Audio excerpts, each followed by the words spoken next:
آپ چونکہ ارکان اور امیدواران ہیں تو بنیادی جتنی بھی باتیں ہیں وہ آپ سن بھی چکے ہوں گے، سیکھ بھی چکے ہوں گے، تو میں اس پہ نہیں جاتا، میں آگے بڑھتا ہوں۔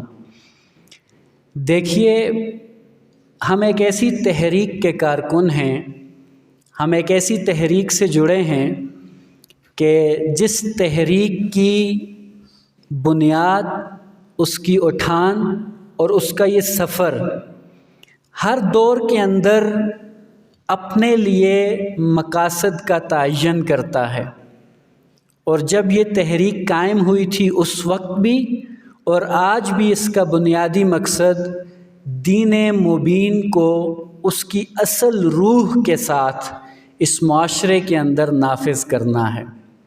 اور دین مبین کو آج کے دور میں جو بھی علمی، فکری، عملی، سیاسی جتنی بھی نوعیت کے مسائل درپیش ہیں، ان کا دین کی بنیادوں کو سامنے رکھتے ہوئے حل نکالنا ہے، اور اس حل کے تناظر میں اس کو یہاں پہ منطبق کرنا ہے۔ تو اسلامی جمعیت طلبہ بنیادی طور پر اس اسلامی معاشرے کے قیام کی جدوجہد کے لیے افراد کار کی تیاری کا کام کرتی ہے، افراد کار کی فراہمی کا کام کرتی ہے، اور اسلامی جمعیت طلبہ کا بنیادی مقصد اس کے قیام کے وقت بھی یہی تھا اور آج بھی یہی ہے کہ یہ اس سوسائٹی کو، نہ صرف سوسائٹی کو بلکہ میں اگر یوں کہوں کہ تحریک اسلامی کو، نہ صرف تحریک اسلامی کو بلکہ سوسائٹی کو زندگی کے تمام شعبوں اور دائروں کے اندر لیڈرشپ فراہم کرتی ہے، ٹرینڈ لیڈرشپ فراہم کرتی ہے۔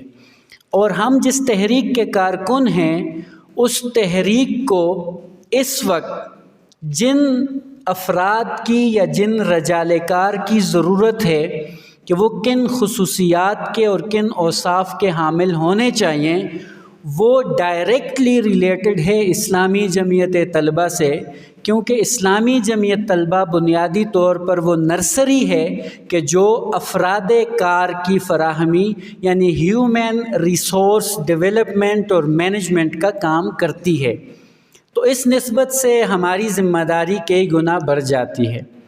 تو اس حیثیت میں ہمارے لیے جو سب سے بنیادی کام ہے، تحریک اسلامی کے کارکن کی حیثیت سے بھی، یہاں جب میں تحریک اسلامی کا نام لوں گا اپنی گفتگو میں تو اس سے میری مراد دین اسلام کی جدوجہد کرنے والی اور دین اسلام کو معاشرے کے اندر قائم اور غالب کرنے والی ایک اسلامک موومنٹ، ایک تحریک کہ جس کا مقصد اور مدعا و غرض و غایت یہ ہے۔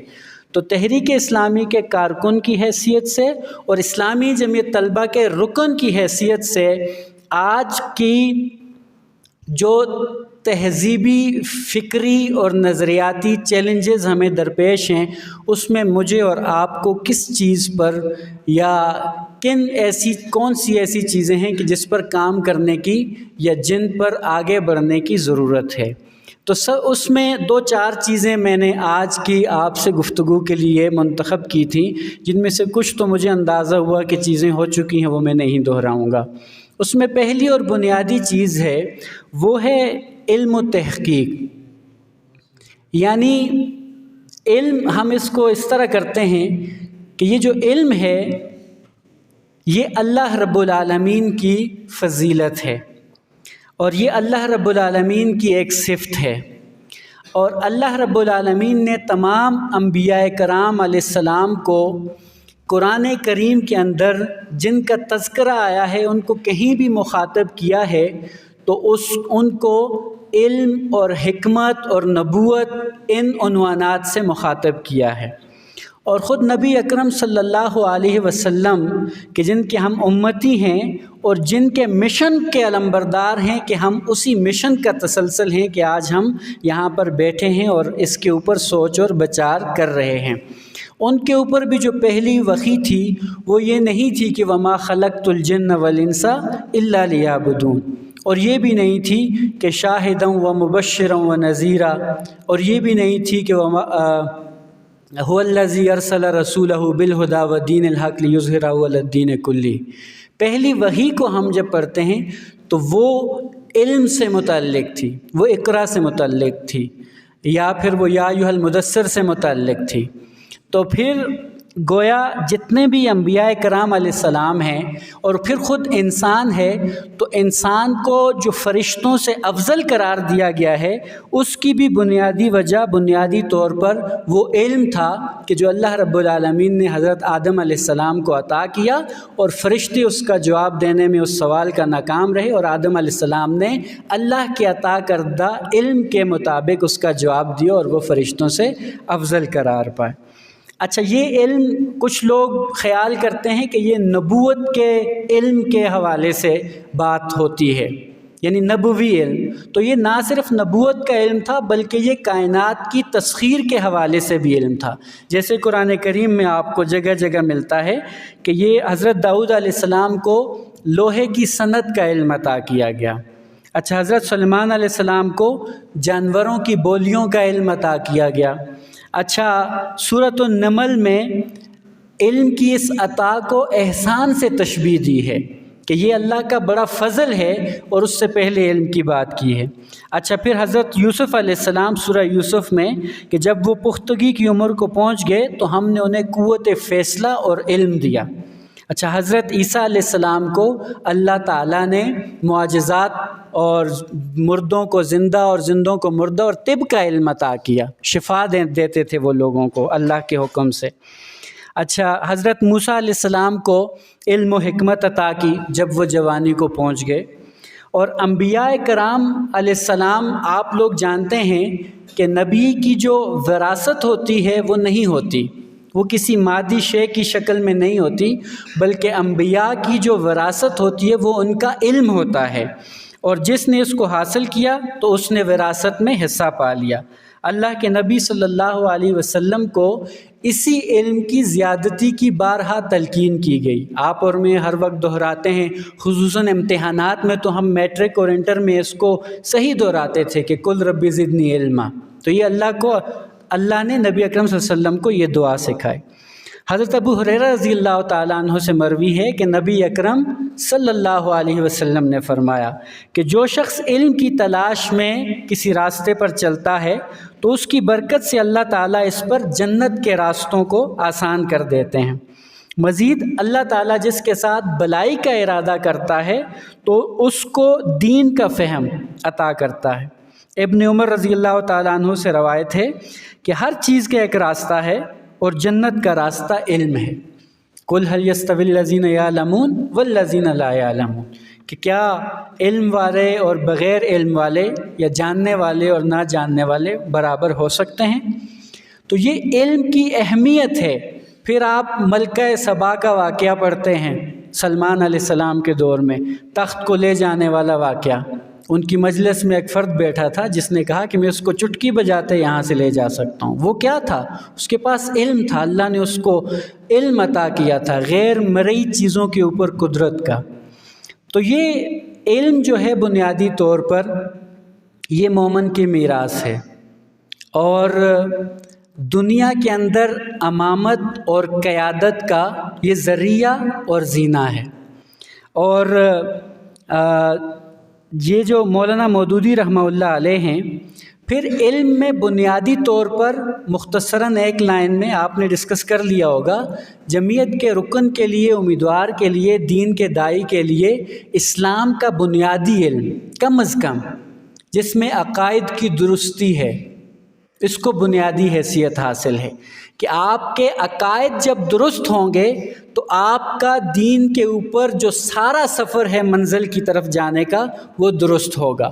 تو عقائد کی درستی کے لیے آپ کو آپ کے نظم نے دینیات پڑھائی ہوگی، حقیقت اسلام پڑھائی ہوگی، قرآن کی 4 بنیادی اصطلاحات پڑھائی ہوں گی، کہ جس کو پڑھنے کے نتیجے میں آپ کی ڈائریکشن وہ درست ہو جاتی ہے۔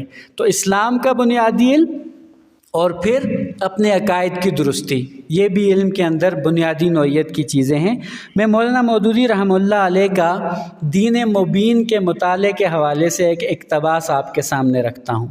میں مولانا مودودی کو زیادہ کوٹ کروں گا، اس کی وجہ یہ نہیں ہے کہ ہم شخصیت پرستی کے کسی سحر میں مبتلا ہیں، ہم وہ واحد آپ کہہ لیں تحریک ہیں کہ جو اس کو ایوائڈ کرتی ہے۔ اور ہم اپنے لیے رہبر کامل اور پیر کامل اور محسن انسانیت اور آئیڈیل اور مکمل وہ ایک ہی شخصیت کو سمجھتے ہیں، اور وہ نبی اکرم صلی اللہ علیہ وسلم ہیں۔ لیکن جن لوگوں نے اللہ کے نبی صلی اللہ علیہ وسلم کے اسوہ کو سامنے رکھتے ہوئے ہر دور کے اندر دین مبین کو قائم رکھنے کے لیے، اس کو خالص کرنے کے لیے جدوجہد کی ہے، ان کو ہم یاد بھی کرتے ہیں اور ان کا ہم تذکرہ بھی کرتے ہیں، ان کو ہم ان کے پیچھے بھی چلتے ہیں، ان سے رہنمائی بھی لیتے ہیں۔ تو مولانا مودودی رحمہ اللہ علیہ 20ویں صدی کے وہ اسکالر اور مجدد ہیں کہ جن کی بدولت ہم جیسے لوگوں کو، کہ جو میں اور آپ یہاں بیٹھے ہیں، ہم روایتی مسلمان سے شعوری مسلمان بنے ہیں، ہمیں دین مبین کا حقیقی تصور ملا ہے، اور ہم یہ ٹرم یوز کرتے ہیں کہ فکر مودودی، جس کو ہم اکثر کہتے ہیں کہ نہیں یہ فکر مودودی نہیں ہے بلکہ یہ حقیقت میں فکر اسلامی ہے۔ مولانا نے تو اس کی صرف کیا کی ہے؟ تجدید کی ہے، اس کو جاڑ کے اس کو صاف کیا ہے اس دور کے اندر اور سامنے رکھا ہے۔ تو جمعیت بھی انہوں نے ہی قائم کی تھی اور جماعت اسلامی بھی انہوں نے ہی قائم کی ہے، تو اس لیے ہم انہیں زیادہ کوٹ کرتے ہیں۔ تو وہ لکھتے ہیں کہ ہم نے برسوں اسلام کا تحقیقی اور تنقیدی مطالعہ کیا، ہم نے اس کے اعتقادی اساس، اس کے نظریہ حیات، اس کے اصول و اخلاق، اس کے نظام تمدن، اس کے قانون معاشرت و معیشت، اس کے آئین سیاست، غرض اس کی ایک ایک چیز کو جانچا اور پرکھا۔ ہم نے دنیا کے دوسرے اجتماعی نظریات کو کھنگال کر دیکھا اور اسلام سے ان کا مقابلہ کیا۔ اس تمام مطالعے اور تحقیق و تنقید نے ہمیں اس امر پر پوری طرح مطمئن کر دیا کہ انسان کے لیے حقیقی فلاح، سعادت، کامیابی اگر کسی مسلک میں ہے تو وہ صرف اسلام ہے۔ تو یہ دین کے بنیادی علم کی بات ہو رہی ہے، اور علم کے ساتھ اگلا نقطہ جو میں نے جوڑا تھا وہ تحقیق تھی۔ تحقیق کو آپ کہہ سکتے ہیں کہ کامل غور و فکر اور تدبر، کائنات کی تسخیر کی جستجو، لگن، اور علم و تحقیق ہمارے لیے کیوں ضروری ہے؟ فریضہ اقامت دین کی ہم بات کرتے ہیں، دین کے احیاء اور اس کو قائم کرنے کی بات کرتے ہیں، اور دین ایک مکمل ضابطۂ حیات ہے، ہم اس کی بات کرتے ہیں۔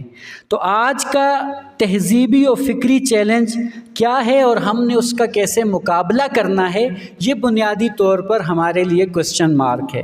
جب ہم اس کوسچن مارک کو اپنے سامنے رکھتے ہیں تو پھر مولانا مودودی رحمہ اللہ لکھتے ہیں کہ ہم آج کے تہذیبی و فکری چیلنجز کا مقابلہ اپنی فکر میں تازگی، اپنے قلب میں کشادگی اور اپنے رویوں میں شگفتگی پیدا کیے بغیر نہیں کر سکتے۔ یعنی کتنی خوبصورت لائن ہے کہ ہم آج کے باطل نظریات کا مقابلہ، چاہے وہ علمی ہیں یا فکری و نظریاتی ہیں، اس کا مقابلہ ہم اپنی فکر میں تازگی، اپنے قلب میں کشادگی اور اپنے رویوں میں شگفتگی پیدا کیے بغیر نہیں کر سکتے۔ اور یہ بات جب ہم نے طے کر لی کہ یہ جو دین مبین ہے یہ اس کائنات کے اندر غلبہ چاہتا ہے، امامت چاہتا ہے، سربلندی چاہتا ہے، قوت چاہتا ہے، یہ مغلوب ہونے کے لیے نہیں آیا ہے، تو جب ہم یہ بات کرتے ہیں تو پھر ہم اپنے گرد و پیش پر نگاہ دوڑاتے ہیں کہ اس وقت دین اسلام کہاں ہے، وہ اپنی اصل اور عملی شکل میں اس دنیا میں کہاں موجود ہے۔ تو ہم یہ کہتے ہیں کہ یہ دور مسلمانوں کی مغلوبیت کا دور ہے، چونکہ اسلام کو ماننے والے تو مسلمان ہیں، اسلام تو کبھی مغلوب نہیں ہو سکتا، لیکن اس کے جو پریچر ہیں، جو اس کے مبلغ ہیں، جو اس کے فالورز ہیں، وہ اس وقت مغلوب ہیں۔ تو اس کے غلبے کی جو کنجی ہے وہ بھی علم اور تحقیق ہے۔ میں ایک اور اقتباس آپ کے سامنے رکھتا ہوں۔ یہ 5 جنوری 1941 کو سید مودودی علیہ رحمہ نے دارالعلوم ندوۃ العلماء لکھنؤ کی جو انجمن طلبہ تھی اس کے سالانہ جلسے کے اندر طلبہ سے خطاب کرتے ہوئے کہا، سب سے پہلے یہ امر غور طلب ہے کہ اس دنیا میں امامت و قیادت کا مدار آخر کس چیز میں ہے؟ کیا چیز ہے کہ جس کی بنا پر کبھی مصر امام بنتا ہے اور دنیا اس کے پیچھے چلتی ہے؟ اور کیا چیز ہے کہ کبھی یونان اس کا امام بنتا ہے اور دنیا اس کے پیچھے چلتی ہے، اور پھر کبھی اسلام اقوام عالم کا امام بنتا ہے اور دنیا اس کے پیچھے چلتی ہے، اور پھر کبھی یورپ امام بنتا ہے تو دنیا اس کے نقش قدم پر ہو لیتی ہے۔ آخر وہ کیا چیز ہے کہ جس کی وجہ سے امامت آج ایک کو ملتی ہے، کل اس سے چھن کر کسی دوسرے کو مل جاتی ہے، اور پرسوں اس سے سلب ہو کر کسی تیسرے کو مل جاتی ہے؟ اور کیا یہ بے ضابطہ یا اتفاقی امر ہے، یا اس کا کوئی ضابطہ بھی ہے؟ اس مسئلہ پر جتنا بھی غور کیا جائے اس کا جواب یہی ملتا ہے کہ اس کا ایک ہی ضابطہ ہے، اور وہ ضابطہ یہ ہے کہ امامت کا دامن ہمیشہ علم سے وابستہ رہے گا، اور انسان کو بحیثیت نو، بحیثیت بشر زمین کی خلافت ملی ہے تو وہ صرف علم کی وجہ سے ملی ہے۔ تو گویا اگر اسلام دوبارہ دنیا کا امام اور رہنما بن سکتا ہے تو اس کی بس ایک ہی صورت ہے۔ سید مودودی پھر لکھتے ہیں کہ ان مسلمانوں کے اندر کچھ ایسے محقق اور کچھ ایسے مفکر پیدا ہوں کہ جو فکر و نظر اور تحقیق و اکتشاف کی قوت سے مغربی تہذیب کی اس عمارت کو ڈھا دیں کہ جس پر آپ کی آج کی یورپین اور مغربی تہذیب کی عمارت کی بنیادیں قائم ہیں۔ تو گویا علم اور تحقیق وہ بنیادی نقطہ ہے کہ جس کو مسلمانوں نے چھوڑ دیا، مغرب نے پکڑ لیا، اور وہ امامت کے منصب پر فائز ہو گئے۔ اور علم و تحقیق کی ضرورت اور کرنے کے کام، آپ کو معلوم ہوگا کہ سید مودودی رحمہ اللہ علیہ نے ادارہ معارف اسلامی، اسلامک ریسرچ اکیڈمی قائم کی تھی، اور اس کے تاسیسی جو اس کی اناگورل سرمنی تھی اس میں جو انہوں نے گفتگو کی تھی وہ بھی اسی علم و تحقیق کے عنوان سے اور اس کی بنیاد پر تھی۔ اس کا عنوان بھی یہی ہے کہ علم و تحقیق کی ضرورت اور کرنے کے کام۔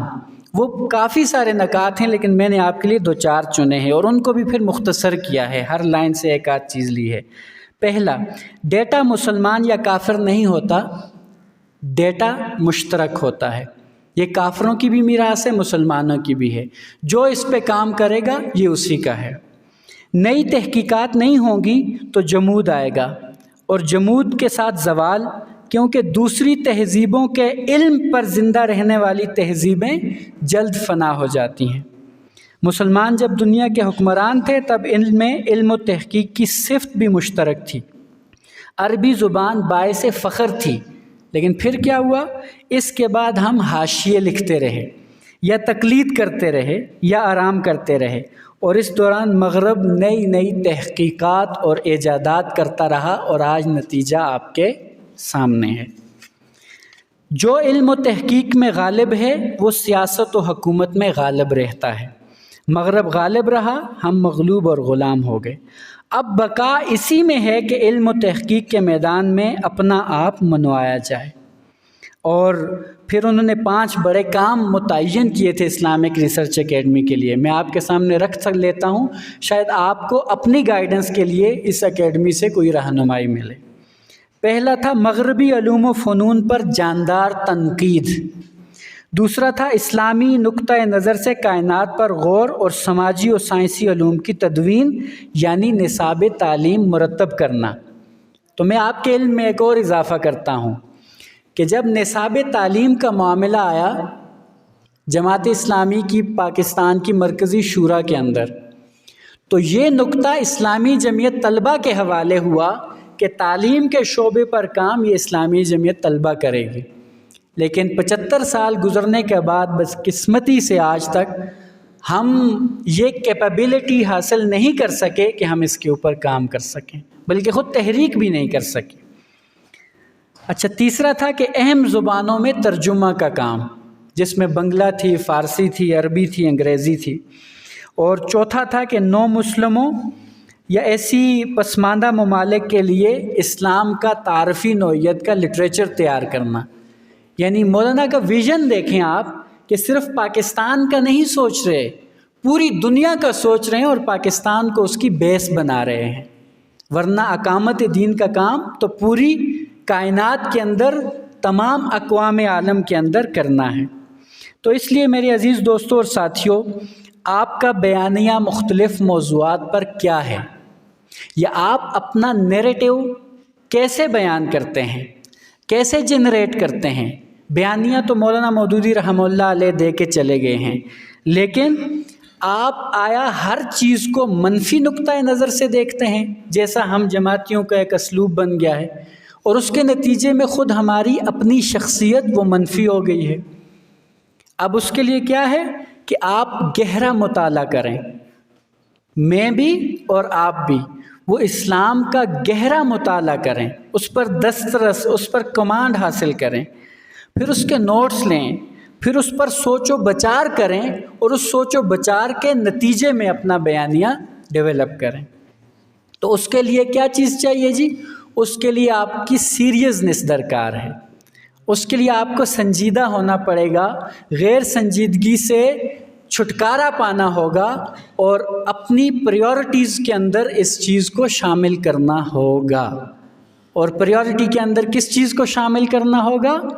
افراد کی تیاری کو، اپنے ایسے ساتھیوں کا انتخاب، ان کا چناؤ، ان کے اگلے 15 سے 20 سال کی کیریئر پلاننگ، کہ اس نے اگلے 15 سے 20 سال کے اندر کہاں کھڑا ہونا ہے۔ پشاور کیمپس سے میں ایک سوال کرتا ہوں، آیا آپ نے پچھلے 10 سال کا انالیسس کیا ہے کہ پشاور کیمپس سے نکلنے والے افراد کتنے ایسے ہیں کہ جو ایجوکیشن میں گئے ہیں، کتنے ایسے ہیں کہ جو بیوروکریسی میں گئے ہیں، کتنے ایسے ہیں کہ جو جوڈیشری میں گئے ہیں، کتنے ایسے ہیں کہ جو کسی اور سروسز کے اندر گئے ہیں اور وہاں پر وہ لابنگ کر سکتے ہیں، ہم ان کے ذریعے سے لابنگ کا کام کر سکتے ہیں۔ تو یہ آپ پر چھوڑتا ہوں یہ سوال کہ آپ اس کے اوپر انالیسس کریں اور تجزیہ کریں اور اس کا نتیجہ نکالیں۔ یہ وہ پہلی بنیادی چیز ہے کہ جو اس وقت جمعیت کے پیش نظر ہے، یعنی وہ بنیادی امور کہ جو آپ ڈسکس کر چکے ہیں، اس کے بعد جب آپ رکن بن جاتے ہیں تو پہلی ہماری اس وقت یہ پالیسی کا حصہ ہے۔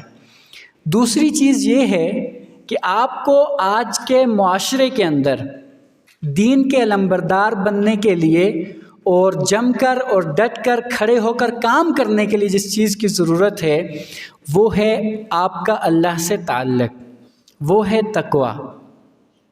اور آپ بہتر انداز میں جانتے ہیں کہ اللہ سے تعلق اور تقویٰ اور اس کے ذرائع کیا ہیں۔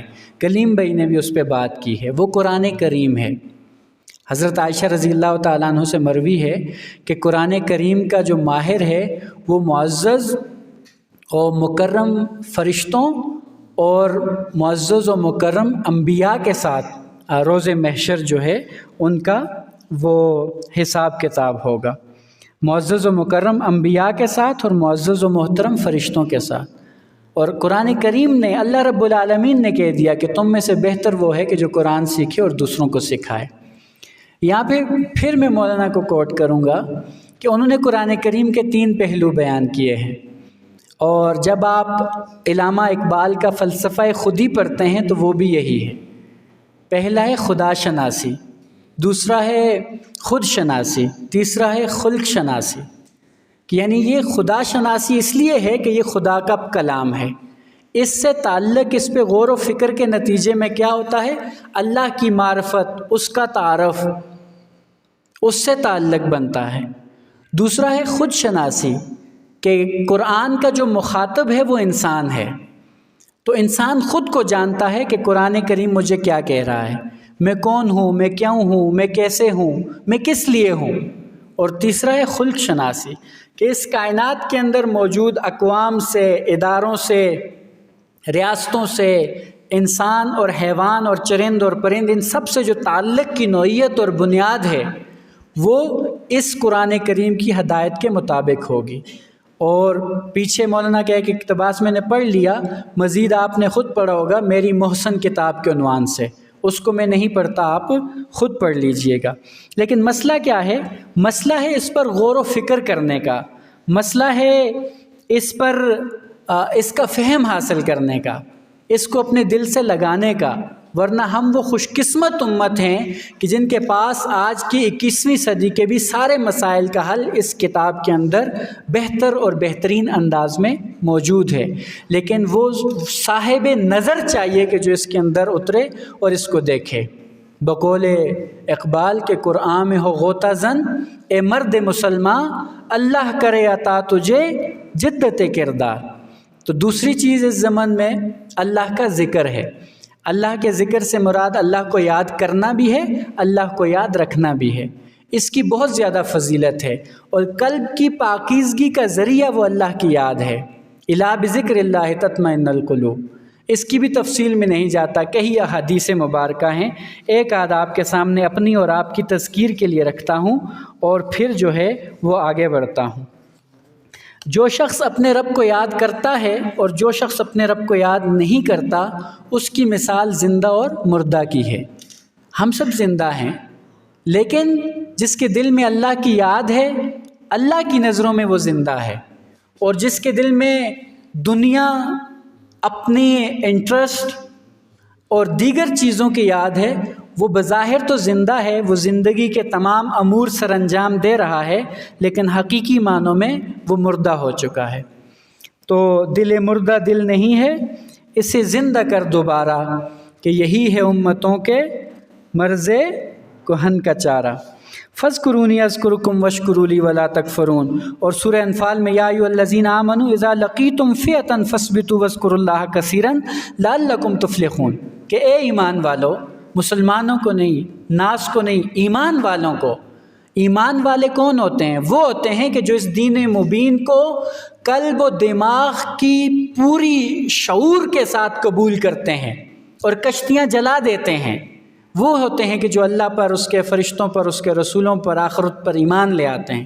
تو ان کو مخاطب کر کے اللہ تعالیٰ کہتے ہیں کہ جب آپ کا مقابلہ کسی مخالف گروہ سے ہو جائے تو گویا مخالفت بھی اس راہ کا لازمی جز ہے۔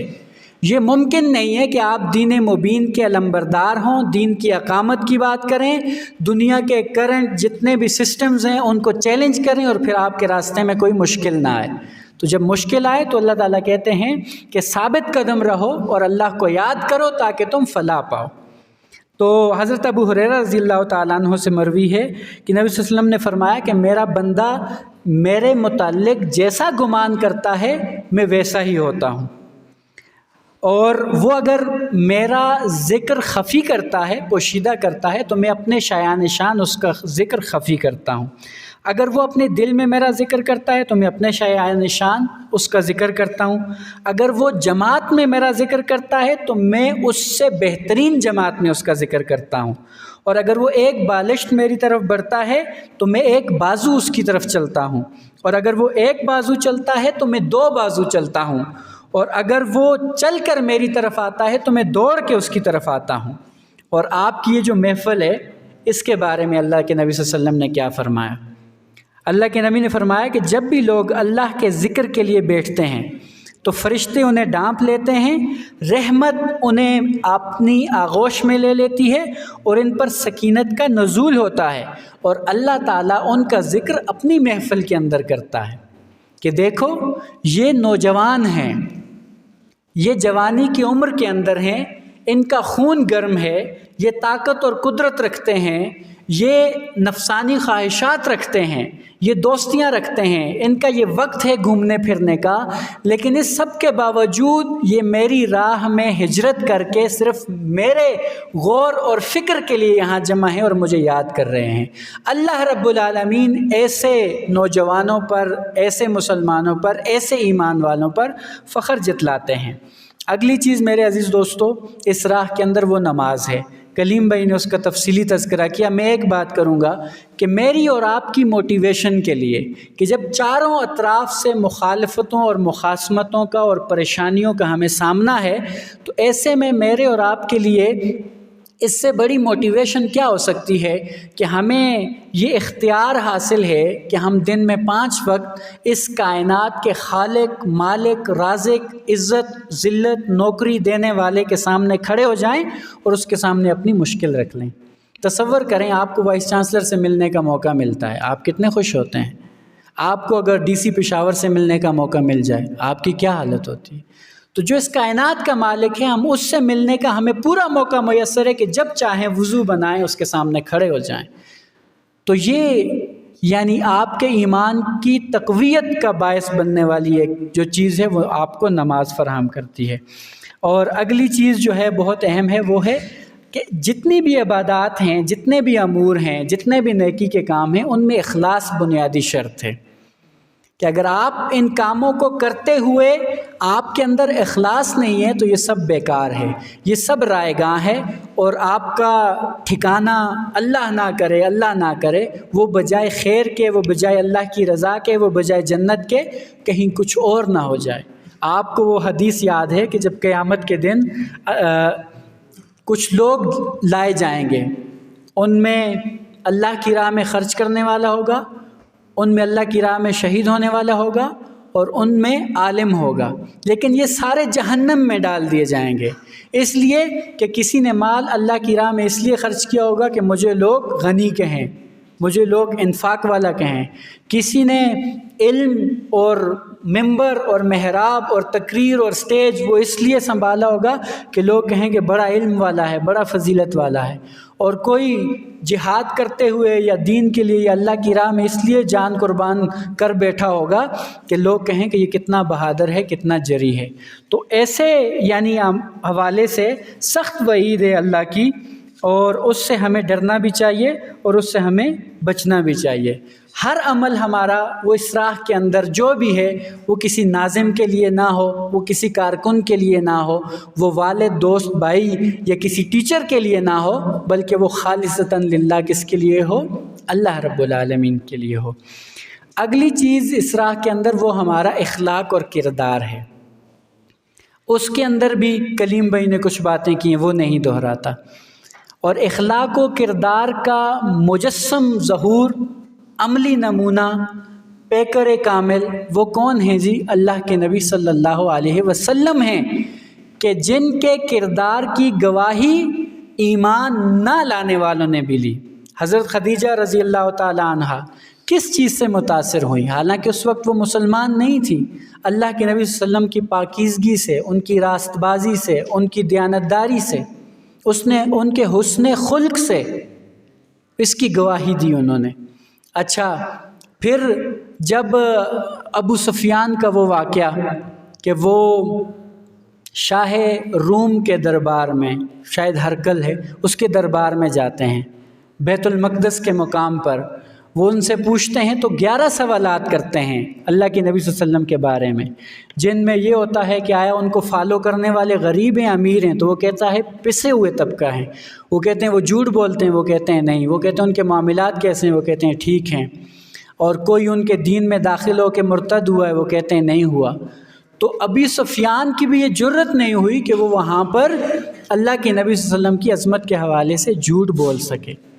تو میرے عزیز دوستوں اور ساتھیوں، پورا قرآن کریم و نبی اکرم صلی اللہ علیہ وسلم کے اخلاق اور کردار کا عملی نمونہ تھا، اور وہ انک لعلی خلق عظیم کے مرتبے پر فائز تھے۔ لیکن یہ اخلاق و کردار کا ہم سے کیا تعلق ہے، ہمارے کام سے کیا تعلق ہے؟ تو اس تناظر میں آپ سے ایک سوال کروں گا، وہ یہ کروں گا کہ آیا کوئی والد پشاور کیمپس کے اندر اپنے بچے کو جمعیت کے حوالے کرتے ہوئے خوشی کا اظہار کرتا ہے، اطمینان کا اظہار کرتا ہے؟ وہ یہ خواہش کرتا ہے کہ میرا بیٹا جمعیت کے اندر چلا جائے؟ یا آیا ہم ان خصوصیات کے حامل ہیں کہ جو ایک داعی دین کے لیے، جو ایک کارکن کے لیے مختص کیے ہیں ہم نے سیرت سے، قرآن سے؟ راست بازی، نیک نیتی، دوسروں کا بھلا چاہنا، جھوٹ سے پرہیز کرنا، ایثار و قربانی والے ہونا، اپنے اساتذہ کا احترام کرنے والے ہونا، آیا یہ سارے اوصاف ہمارے اندر بدرجہ اتم موجود ہیں؟ اگر نہیں ہیں تو ہمیں اس پہ سوچنا چاہیے۔ خیر الناس من ینفع الناس، کنتم خیر امۃ اخرجت للناس۔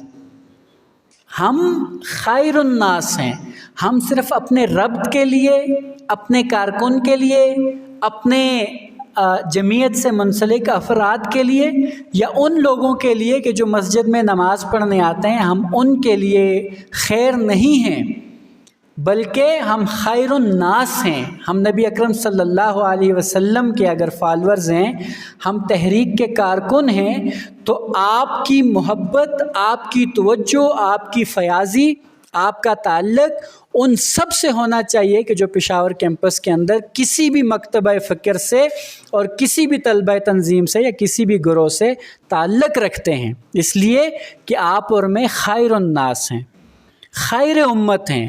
ہمارا کام لوگوں کو نفع دینا ہے. اور میرے عزیز دوستوں اور ساتھیوں، کیا آپ اپنی سی وی پر یہ لکھ سکتے ہیں کہ x president Islami Jamiat Talaba university campus Peshawar, ex president Islami Jamiat Talaba university of Peshawar? لکھ سکتے ہیں؟ اگر لکھ سکتے ہیں تو ویل اینڈ گڈ. نہیں لکھ سکتے اپنے تحریکی اداروں کے علاوہ تو کیوں؟ اس کو بھی مجھے اور آپ کو سوچنا ہے کہ ایسا کیوں ہے. تاثر یکدم نہیں بنتا، تاثر کو بننے میں بھی وقت لگتا ہے اور اس کو ختم کرنے میں بھی وقت لگتا ہے. تو آیا یہ ہمارا کریڈٹ ہے اسٹیک ہولڈرز کی نظر میں یا ہمارا ڈسکریڈٹ ہے؟ اگر ڈسکریڈٹ ہے تو کیوں ہے، اس پہ مجھے اور آپ کو سوچنا ہے. اور آخری بات اس زمن میں وہ ہے صلاحیت، کہ میری اور آپ کی صلاحیت کیا ہے، کیپیبلٹی کیا ہے، کیپیسٹی کیا ہے، اسٹرینتھ کیا ہے، ورتھ کیا ہے. اگر ہم جماعت اسلامی کو افراد فراہم کر رہے ہیں، بہت اچھی بات ہے، یہ اہم نہیں ہے. اہم یہ ہے کہ وہ افراد وہاں جا کر کیا کر رہے ہیں. جب ہم کہتے ہیں کہ ہمارا رکن ایسا ہونا چاہیے کہ جو اپنی تنظیمی دائرے کے اندر بھی اور اپنے تعلیمی دائرے کے اندر بھی اپنا لوہا منوا سکے، اپنے آپ کو انڈورسڈ کرا سکے، تو پشاور کیمپس کے 70 ارکان میں سے کتنے ایسے ہیں کہ جو اپنے گھر میں اپنا لوہا منواتے ہیں، ان کے بہن بھائی ان کو آئیڈیالائز کرتے ہیں، جو اپنے محلے کے اندر آئیڈیالائز ہوتے ہیں، جو اپنی کلاس کے اندر شائننگ سٹارز ہیں، اور جو اپنی نظامت کے اندر آئیڈیالائز ہوتے ہیں، اپنا لوہا منواتے ہیں. تو آپ کی صلاحیت، آپ کی کیپیبلٹی کیا ہے؟ آپ نے جمعیت سے فراغت کے بعد اگر کہیں جانا ہے عملی زندگی کے اندر، تو وہاں آپ نے کیسے سرو کرنا ہے کہ آپ یاد رکھے جائیں، یاد کیے جائیں. کچھ لوگ ہمارے ساتھی فراغت کے بعد باہر چلے جاتے ہیں، یورپ کے اندر، ویسٹ کے اندر. یہ اہم نہیں ہے، اہم یہ ہے کہ وہ وہاں جا کر کیا کر رہے ہیں. کیا آیا ہم صرف ویسٹ کو لیبر فورس فراہم کر رہے ہیں یا اس سے آگے بڑھ کر بھی کچھ ہے؟ یہ ایک اہم سوال ہے. آیا ہم اس سوسائٹی کو صرف لیبر فورس فراہم کر رہے ہیں کہ جن کی زندگی کا مقصد کسی نہ کسی دائرے میں جماعت اسلامی کو چلانا اور اپنی نوکری کرنا اور اپنے بال بچوں کا پیٹ پالنا ہے، یا اس کے علاوہ اس سے بڑھ کے بھی ان کا کچھ کردار ہے؟ کہ جو میں نے پہلے بات کی تھی کہ جمعیت کا بنیادی کام سوسائٹی کو اور تحریک کو لیڈرشپ کی فراہمی ہے، کہ وہ جہاں بھی ہوں وہ لیڈ کر سکیں، ان کی یہ کیپیسٹی ہو، کیپیبلٹی ہو، وہ انٹلیکچوئل ہوں سوسائٹی کے. لیکن صرف یہی کام نہیں ہے جمعیت کا. آپ ایسا نہ ہو کہ یہ سمجھ لیں کہ صرف یہی کام ہے. یہ پراپر ایک سیگمنٹ ہے. بنیادی کام تو ہمارا دعوت کا ہے، انسانی زندگی کی تعمیر کا ہے، لیکن الٹرنیٹ جو ہمارا الٹیمیٹ گول ہے وہ یہ ہے، اس را میٹیریل سے کچھ ایسے لوگوں کو چننا اور ایسے لوگوں کو نکالنا. بہرحال یہ وہ گفتگو تھی جس کو میں نے مختصر کرنے کی کوشش کی ہے. امید ہے کہ آپ لوگ میرا مدعا وہ سمجھ گئے ہوں گے. جو دلوں کو فتح کر لے وہی فاتح زمانہ، اور نگاہ بلند سخن دل نواز جان پرسوز، یہی ہے رخت سفر میر کارواں کے لیے. تو آپ بھی ہمارے میر کارواں ہیں اپنے اپنے دائرے کے اندر. تو اپنی ذمہ داریوں کو سمجھنا ان ذمہ داریوں کو کیسے ادا کرنا ہے اس کو سیکھنا، اور کما حق ہو اس کا حق ادا کرنا، یہ آپ کا اور میرا کام ہے کہ شکوہ ظلمت شب سے تو کہیں بہتر تھا کہ اپنے حصے کی کوئی شمع ہی جلائے جاتے۔ تو اللہ تعالیٰ سے دعا ہے کہ اللہ رب العالمین ہم سے وہ کام لے کہ جس سے وہ راضی ہو جائے۔ اللہ رب العالمین آپ کا اور میرا یہاں آنا، بیٹھنا، سننا قبول فرمائے اور ہمیں حسن عمل کی توفیق عطا فرمائے۔ اقول قولی ھذا استغفر اللہ لی ولسائر المسلمین۔ جزاک اللہ خیر۔